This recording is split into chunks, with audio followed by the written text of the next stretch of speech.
Armstrong கொலையில் கைதிகளை தினம் நீதிமன்றத்தில் ஏற்றி இறக்குறீங்கள கொண்டு அவர் இதை சொன்னார், இந்த காரணத்துக்காக கொண்டாங்கிறாருன்னு ஏன் எங்களுக்கு சொல்ல மாட்டேங்கிறீங்க?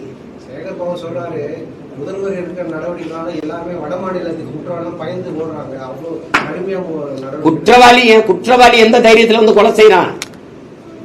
எந்த தைரியத்தில் செய்யறான்? இதுக்கு முன்னாடி இருந்த ஆட்சியில் இப்படி நடந்ததா சொல்லுங்க? இப்படி நடந்ததா? அங்கொன்று இங்கொன்றுமா எப்பாவது சொல்லுங்க. கொன்னுடலாம், கொன்னுட்டு வேற மாநிலத்துக்கு ஓடிடலாங்கிற துணிவு அவனுக்கு எப்படி வருது? எப்படி வருது சொல்லுங்க? இவ்வளவு உளவு படை இருக்கு, இவ்வளவு ரகசிய கண்காணிப்பு படைகள் வச்சிருக்கிறீங்க, காவல்துறை வச்சிருக்கிறீங்க, இவ்வளவு பெரிய கட்டமைப்பு, இது எப்படி அவன் தப்பிச்சு போயிடறான்னு சொல்றீங்க?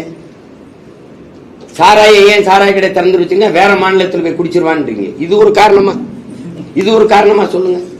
காமராஜர் காலத்துல சாராய கடை இல்ல, அண்ணா காலத்துல இல்ல, பக்தவச்சலம் காலத்துல இல்ல, ராஜாஜி காலத்துல இல்ல, ஓமந்தூர் ராமசாமி ரெட்டியார் தாத்தா காலத்துல இல்ல, குமாரசாமி ராஜா காலத்துல இல்ல, சுப்பராயன் காலத்துல இல்ல. இப்படித்தான் பக்கத்து மாநிலமே குடிப்பாங்கன்னு காரணம் சொல்லிட்டு இருந்தாங்களா? சரி, 6 வயசு பிள்ளைய வன்முணர்வு செஞ்சு கொலை பண்ணி போறான், மனநோய் பாதிக்கப்பட்ட மனநலம் பாதிக்கப்பட்ட பெண்ணை கற்பழிச்சு போறான், அதனால விபச்சார விடுதியை திறந்து விட்டுருவோமா சொல்லுங்க? அது ரொம்ப பண்றாங்க, 60 வயசு அம்மால இருந்து எல்லாரையும் பண்ணிடுறான், அதுக்காக விபச்சார விடுதியை திறந்து விடுவீங்களா? பக்கத்து மாநிலத்துக்கு குடிக்கிறாங்கிறதுக்காக நீ சாராய கடை திறந்து விடுறேன்றியே, இது எப்படி?